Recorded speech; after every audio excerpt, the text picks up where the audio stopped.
Vaccination में जो हमारी एज अप्रोप्रिएट कैटेगरी है 45 ईयर्स एंड अबव, उसमें जैसे कि मैंने अपनी पहली वाली प्रेस कॉन्फ्रेंसेज में भी कहा है कि हमारा टारगेट 75,670 है। उसके अगेंस्ट हमने जो फर्स्ट टाइमर्स हैं उसमें 76% हमारी अचीवमेंट है। जैसा कि आपको पता है कि vaccination gives the greatest protection against the Covid infection, इसीलिए हमने फर्स्ट टाइमर्स को प्रायोरिटाइज किया है। राइट नाउ जो हमारे पास सबसे बड़ा चैलेंज है वो है हाईली रेजिस्टेंट एक ग्रुप का जो वैक्सीनेशन लगाने के लिए तैयार नहीं है। तो इसलिए हमने उनको मोटिवेट करने के लिए अपने पब्लिक रिप्रेजेंटेटिव्स की हेल्प ली है और इसमें पिछले एक हफ्ते 10 दिन में हमें ठीक ठाक अचीवमेंट मिली है। हमने पिछले 3 हफ्ते से एक हाउस टू हाउस ड्राइव भी शुरू की है, कैंप मोड में भी किया है। इसमें मैं अपने बूथ लेवल वर्कर्स का बहुत शुक्रिया अदा करता हूं जिन्होंने इन अनवैक्सीनेटेड लोगों को आइडेंटिफाई किया है और we have been able to launch house to house drives in all the medical blocks, Ukhrul में, बानीहाल में और आपके बटोत और गूल सेक्टर में हमने दूर दराज इनएक्सेसिबल एरियाज में जाके लोगों को वैक्सीनेट किया। अब हमारा टारगेट ये है कि जो बैकलॉग हमारा फर्स्ट टाइमर्स का है उसमें जो माइग्रेटरी पॉपुलेशन है, काफ़ी हमारे ऐसे लोग हैं डिस्ट्रिक्ट रामबन के जो किसी दूसरे डिस्ट्रिक्ट में जाके रह रहे हैं, हो सकता है उन्होंने वहाँ पर वैक्सीनेशन लगाई हो, तो उन फिगर्स को भी हम रिकंसाइल कर रहे हैं और हमें पूरी उम्मीद है कि हमारी जो वैक्सीनेशन की ड्राइव नेक्स्ट मंथ से ये बहुत ज़्यादा हो जाएगी, क्योंकि हमारे काफ़ी लोग जो हैं 60 ईयर्स अबव वाले तकरीबन 29,000 हैं जो एलिजिबल हो जाएंगे सेकेंड डोज के लिए। उसके अलावा एज पर दी डायरेक्शंस रिसीव हमने ऑलरेडी 18 से लेकर 44 ईयर्स की जो कैटेगरी है उसमें कुछ ग्रुप्स को जो है वो ऑलरेडी हमने एक्टिवेट किया है, जो प्रायोरिटाइज्ड ग्रुप्स हैं, जिसमें आपके ड्राइवर्स, कंडक्टर्स, ढाबा वालाज और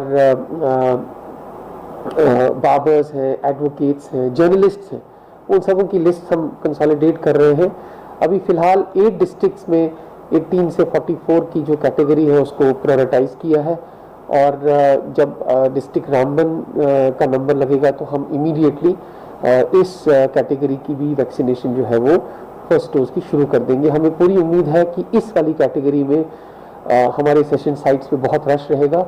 हमें बहुत सारी कॉल्स आती हैं उन यूथ की और 1844 की कैटेगरी की जिनकी कोविन पर रजिस्ट्रेशन हो चुकी है, वो अपने स्लॉट्स के बारे में हमसे इंक्वायर करते हैं। जहाँ तक टेस्टिंग का सवाल है, टेस्टिंग में हम डिस्ट्रिक्ट रामबन ने जो है इसको रैंप अप किया हुआ है। जैसे कल हमने 1115 टेस्ट किए थे, जिसमें 305 RT-PCR टेस्ट थे और 810 जो है वो हमारे जो रैट के टेस्ट जो किए गए थे। जैसा कि आपको पता है सेकेंड कोविड सर्ज में रूरल स्प्रेड हुआ है, इसलिए हमने अपने BMOs को डायरेक्शन दी है कि जो रूरल एरियाज़ हैं उन रूरल एरियाज़ में आप अपनी टेस्टिंग को ज़्यादा रैंप अप करें। उसके अलावा हमारी नज़र हमेशा नाश्री टनल और जवाहर टनल पर रहती है, because these are the 2 areas जहाँ से हमारे ट्रैवलर्स आते हैं काफ़ी, तो वहाँ पर भी हम रैंडम टेस्टिंग करते हैं और पिछले कुछ दिनों में वहाँ पर भी काफ़ी पॉजिटिव केसेस जो है वो डिटेक्ट हुए हैं। तो डिस्ट्रिक्ट रामबन में कल के फिगर्स अगर आप लेके चलें तो टोटल जो केसेस डिटेक्ट हुए हैं फ्रॉम 1 मार्च ऑनवर्ड्स वो 2699 है, 2699, और इनमें से जो है 15,095 जो है वो पूरी तरह रिकवर हो चुके हैं और इस वक्त हमारे पास कोई 1017 है जो इस वक्त या तो होम आइसोलेशन में है या हमारे ट्रॉमा सेंटर लेवल 2 में, और कुछ कोविड केयर सेंटर्स में भी हैं जो लेवल 3 के कोविड केयर सेंटर्स हैं, वहाँ पर रिकवर हो रहे हैं। हमारी 28 डेथ्स हुई हैं कोविड सेकेंड वेव में। These are very encouraging figures against positive cases of 2699, 28 deaths. Mortality भी हमारी कम है और रिकवरी रेट हमारी अच्छी है। लेकिन एक इम्पॉर्टेंट फैक्टर ये है कि हमारे ज़्यादातर केसेस जो हैं वो मई में जो है हमारा पीक आया है। मई में ज़्यादा केसेस आए हैं। Even during the period of corona curfew हमारे केसेस जो है वो as compared to other districts बढ़े हैं। It can be attributed to travellers, it can also be attributed to the aggressive testing of construction workers. और ज़्यादा test करने से भी हमारी जो एक्चुअल जो स्प्रेड ऑफ इन्फेक्शन है उसकी असेसमेंट होती है।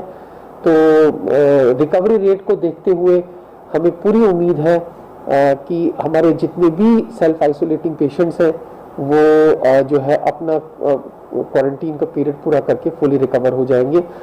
मैं एक और चीज़ बताना चाहता हूं कि as per the instructions receive जो भी हमारा पॉजिटिव कोविड पेशेंट निकलता है हम उस पेशेंट को एक कोविड मैनेजमेंट किट भी देते हैं रेगुलर बेसिस पे, जिसमें गाइडलाइंस के अलावा ऑक्सीमीटर और मेडिसिन वगैरह भी होती हैं अलॉन्ग विद द गाइडलाइंस। और उसमें हमारे जो कोविड कंट्रोल रूम के नंबर्स हैं, टेलीमेडिसिन के नंबर्स हैं, हेल्पलाइंस हैं to provide him all consultation that he requires. हमारा जो ऑक्सीजन का टोटल बैंक है वो तकरीबन 702, मैं पिछली मीटिंग्स में भी कह चुका हूँ कि 702 हमारे टोटल ऑक्सीजन सिलेंडर्स हैं। We are adequately stocked. जो ही हमारे सिलेंडर्स एक पर्टिकुलर थ्रेशोल्ड पे पहुंचते हैं तो हम उनको इमीडिएटली जो है फिल करा के अपने स्टॉक और बैकलॉग जो है उसको हम रखते हैं। तो ऑक्सीजन सप्लाई के हवाले से हमारा कोई इशू नहीं है।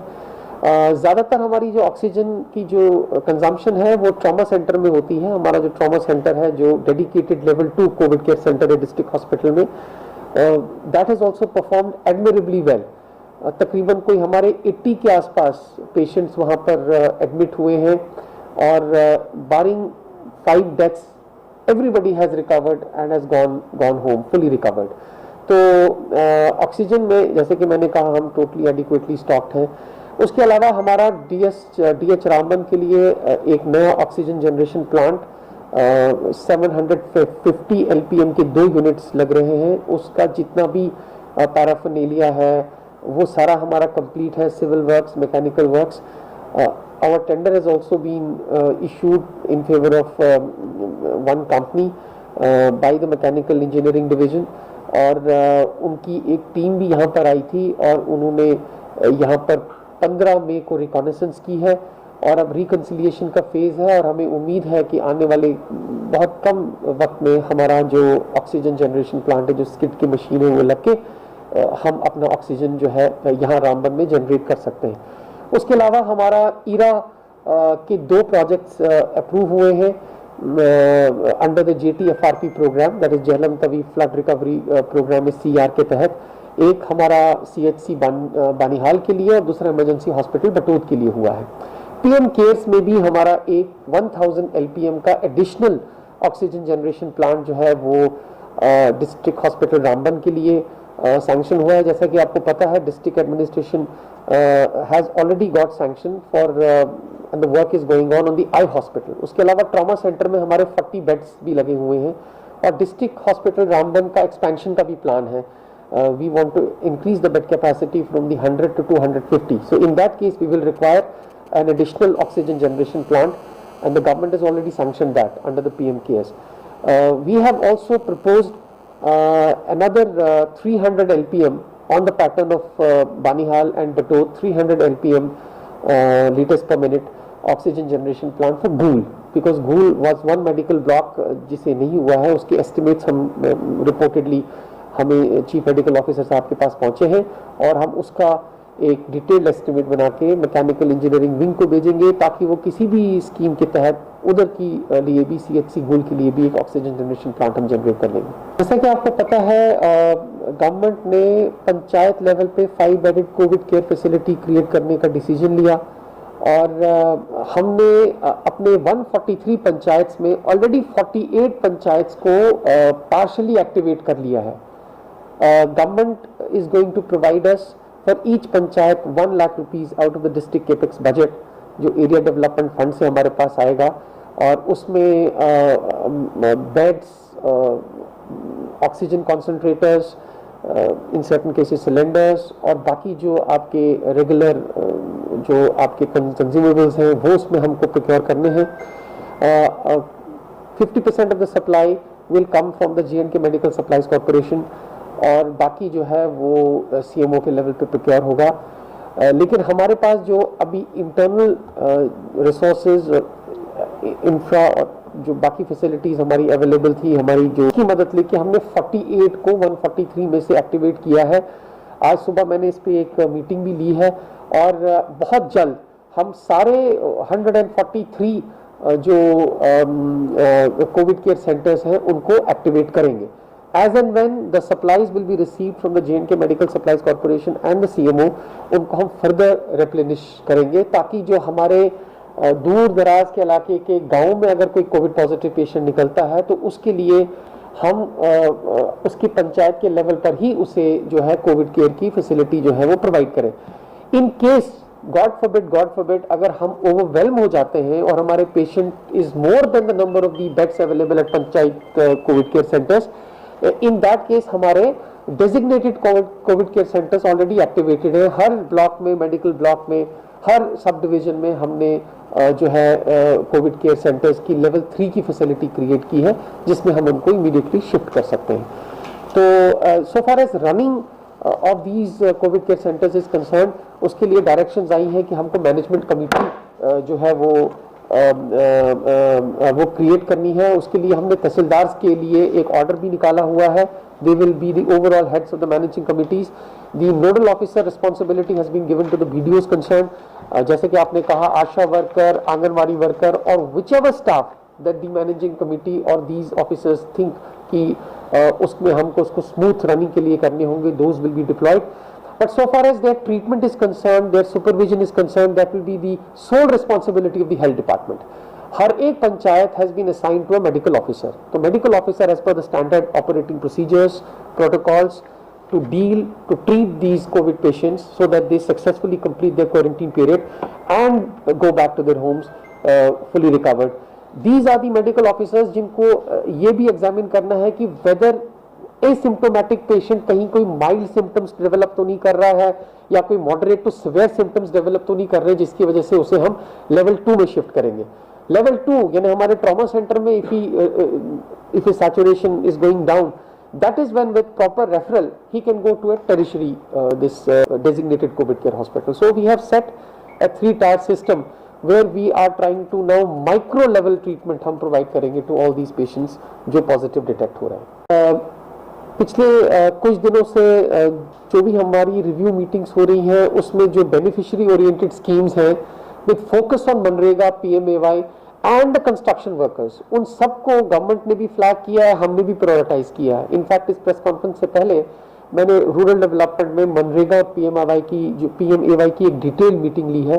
Directions have been issued to the BDO कि जितने भी अनपेड वेजेस हैं और जितनी भी इंस्टॉलमेंट्स जो डिलेड पेमेंट्स हमारी है या टाइमली पेमेंट्स की इश्यूज हैं उन सबको इमीडिएटली रिजॉल्व करके, because funds are available, they only need to push it, तो उसके लिए डायरेक्शंस दी गई हैं। हमें उम्मीद है कि आने वाले 2-3 दिनों में हमारे ACD साहब भी और DPO साहब भी इसमें रिव्यू लेंगे and we will ensure that हमारे इंडिकेटर्स इस सेक्टर में इंप्रूव होंगे। जहाँ तक कंस्ट्रक्शन वर्कर्स का ताल्लुक है या हमारी लेबरर्स का जो कम्युनिटी उनका ताल्लुक है, मैं पहले भी बता चुका हूँ कि गवर्नमेंट ने जो फाइनेंशियल असिस्टेंस 2 महीने के लिए अनाउंस की है उसकी पहली किस्त जो है वो हमने ऑलरेडी उनके अकाउंट्स में DBT कर दी है। ये कोई तकरीबन 1,95,00,000 की हमने पेमेंट कर दी है। हमारे जो एक्टिव जॉब कार्ड होल्डर्स हैं वो कोई 15,568 हैं अगेंस्ट 22,777। मैंने अपने असिस्टेंट लेबर कमिश्नर को ये भी डायरेक्शन दी है कि जो इस वक्त अनरिन्यूड अकाउंट्स हैं, जॉब कार्ड्स हैं, उनको भी इमीडिएटली एक्टिवेट करें ताकि उनको भी ये बेनिफिट मिल जाए। As far as the other beneficiary oriented schemes है, चाहे वो सोशल वेलफेयर में इग्नॉप्स की स्कीम हो या pre and post matric scholarship की स्कीम है या मेरिट कम मीन्स की स्कीम है या स्कूल एजुकेशन में जो हमारी ट्राइबल अफेयर्स की स्कीम है उसकी टाइमली जो किस्तें हैं, रिलीजेस हैं जो ऑनलाइन मोड में होती हैं, डायरेक्शंस हैव बीन इशूड कि वो किसी भी कीमत पे रुकनी नहीं चाहिए।